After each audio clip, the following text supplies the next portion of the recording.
In a world where truth is suppressed, information is censored, and alternative ideas are silenced, one group refuses to be muzzled.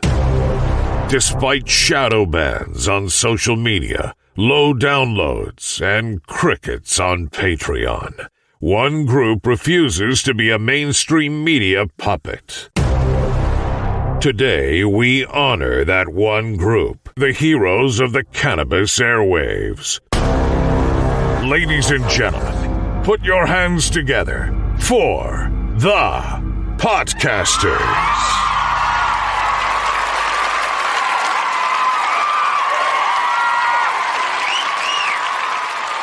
All right, everyone. Thanks for joining us and welcome back. We have another great show in store for you today. Kyra Reed is here to talk about her podcast, Women Leading in Cannabis. Kyra, welcome to the show. Hi, Dan. Thanks so much for having me. I'm glad you could be here because I know how busy you are running a successful marketing company and being the driving force behind Women Empowered in Cannabis, an organization that you founded that ensures the building of an equitable, diverse, and inclusive industry. Kyra, you once said that women working in cannabis have a once-in-a-lifetime opportunity to build an industry from the ground up and a table big enough for anyone who wants a seat. How is the Women Leading in Cannabis podcast helping to make this happen? Women Leading in Cannabis podcast is a place where we can spotlight successful women and tell their stories. And when you hear what other women are doing, not just about their successes, about their failures and their challenges and how they've overcome them, it provides inspiration for other women, from women who are just looking at whether they want to get into the industry to CEOs who are struggling with personnel issues or funding issues. There's inspiration here for every woman in the cannabis industry. And that's really the best way that we can support each other, is by being honest about our stories. That's one thing I got to say about your show is that you get right down and dirty with these shows. And I think another reason why it's so successful is you instinctively know your audience.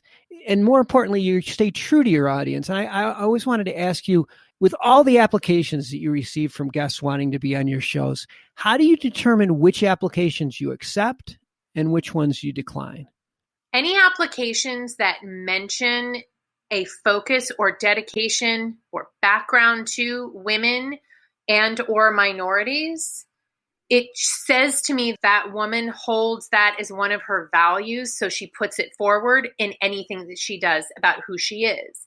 And so I want to talk to women like that. A lot of the applications that we get, I'm sure they're really amazing women, but what's coming across is much more of an interest in talking about their business or other parts of the cannabis industry, and that's awesome. But on Women Leading in Cannabis, we are specifically talking about what it means to be a woman in this industry. So we are very interested in what you've been able to accomplish, because that's inspiration and aspiration. But we really want to understand, what have these successful women gone through as women in order to reach the place that they are at now, because that is the advice that the rest of us need who are following in their footsteps. And I really do want to hear a little bit about your business, but that's not what my show is about. My show is not necessarily a stop on a promotional tour. My show is, you're really ready to reveal yourself and to make yourself more vulnerable in the hopes that it will mean something inspirational to someone coming up behind you. That's so well said. And so many times you get beyond that first layer, that promotional layer in your interviews, and you get down to some really important information that other listeners need to hear. And I think they appreciate when you take it to that level. Speaking of one of the guests that you had on your show, you brought along a clip from one of your shows, which is a really moving clip. Maybe you can tell our listeners what they're about to hear. So I think it was my first or second interview was with Whitney Beatty, and she is a powerhouse in Southern California. She just received a social equity license, and she is going to be opening up her dispensary, Josephine and Billy's. So huge congratulations to her on that. But the fight that she has had, not just in cannabis, but as a woman of color throughout her career, has been just fraught with challenges because the door isn't open for her. And not only is the door not open for her, but those that she has seen, and let me say that I don't necessarily know how much of Whitney's experience this has been truly in the cannabis industry, but for Black women as a whole, what is the relationship with white women? Because we've seen in cannabis that within the community of women and within the community of social equity, there's a lot of crossover, but there's not a lot of empathy. There isn't a lot of support the way that women of color really need it. And it's very interesting being in the position of being a white woman who is running a community that is full of women of color. And how do I make sure that their voices are equal, that they get as much air, that they get as much validation, and that they are seen and heard in the community? And I realized that the only way to do that is to really educate white women on the experience that the Black women in our community are having. And when you start to peel that back, the layers of, I don't want to use the word issues, but the challenges that women of color are forced to deal with in any of their career moves, it's astonishing. When you listen to what women of color have to say about their experience, you really start to understand as a white woman, your privilege. I am surrounded by women of color. I talk with them about their experience constantly. But even when Whitney dropped this bit of information, it was like, God, there's just another layer of it. So you can go ahead and play the clip. There has been an amazing amount of female governors, 41 white female governors, 2 Latinas, 1 South Asian, no Black females. And yet, white women, I think the number is 70% of them, still don't support affirmative action. Wow. So it becomes one of those things where Black women in that movement feel like we're not being seen. We're not being heard. We march alongside, but our issues are pushed to the back. Talk about a powerful interview. 41 women governors sounds great.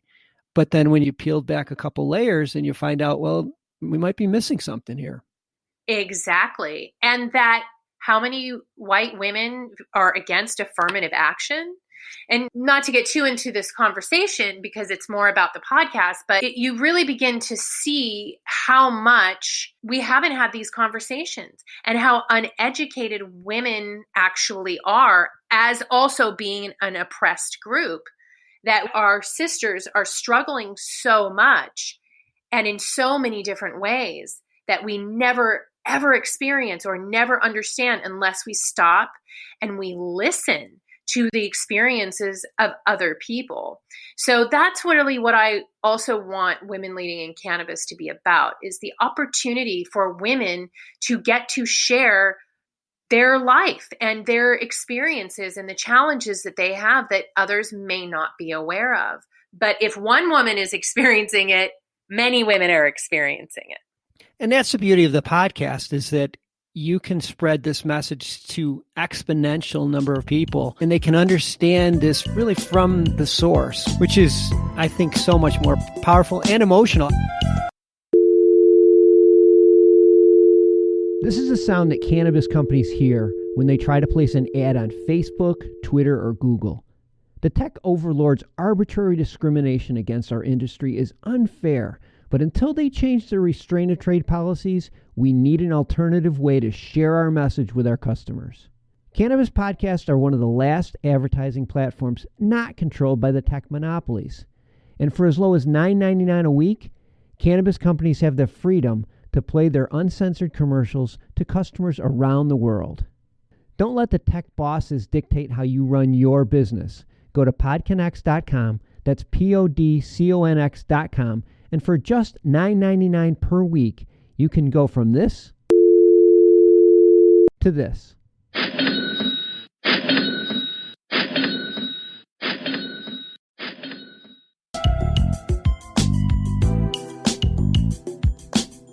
Before I wrap it up, I was hoping that you could share some of your marketing expertise with other podcasters, particularly about branding. You're really good at tying everything together, from your logos to your fonts to social media. Why is it so important to keep everything tight and pointing in the same direction? Well, let me back up, because in order to do that, you have to really understand your audience.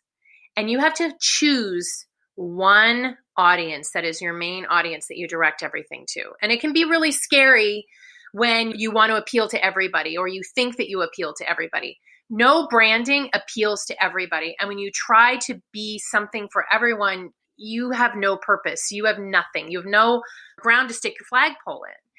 And no one knows how to identify you or what to turn to. You understand about my show, it is women leaders in this industry. You know exactly who you're going to be hearing from. And once you get into it a little bit, you know exactly what you can expect from the episode. So having an understanding of who I'm talking to, because that dictates my colors, it dictates my font, it dictates the words that I use to explain what it is. And it allows me to talk directly to them. I say ladies a lot. I address them. And since women are my audience, I address them directly so that they know I'm talking to you. And it means there are a lot of people that aren't interested in it, but it also means that the people that are interested in looking for that content, they've got it. It's right in front of you. You don't have to look. You don't have to search. You don't have to wonder. It's right there. The answer is right there when you just look at the cover photo of my podcast. And there also is something about consistency. I think that every episode is entirely different because it's a different woman, but you know that I'm going to ask real questions. I'm going to have honest reactions.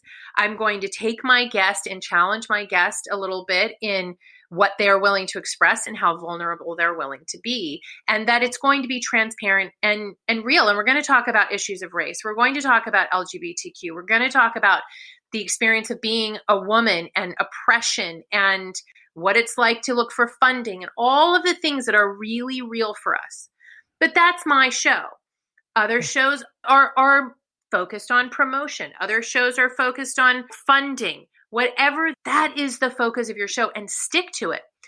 But also a piece of advice that I have is that when you start to brand and market, if you don't really understand what your values are, then you have to be much more rigid in your communication and conversation.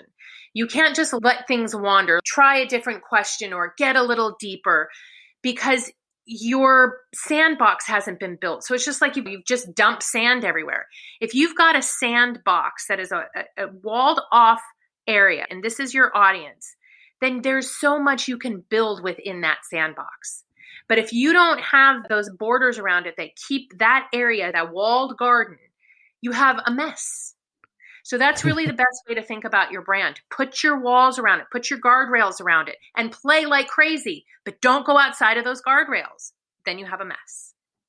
That is such good advice. And I think for podcasters, it's hard when you're not getting the listenership that you want. You start tweaking, you start changing, and before you know it, you're not something for anyone. So Women Leading in Cannabis podcast airs every Tuesday on all major podcast networks, including PodCONX, where you can also apply to be a guest. Kyra, always great to talk to you. Thanks for being on the show today. Thank you, Dan. Thanks for having me. And thank you for being such an incredible producer. Being a part of this network has been such an incredible gift and blessing. And working with you and Jamie is amazing. I honestly can't say enough. I will never leave this network. I just adore the both of you and appreciate so much your support.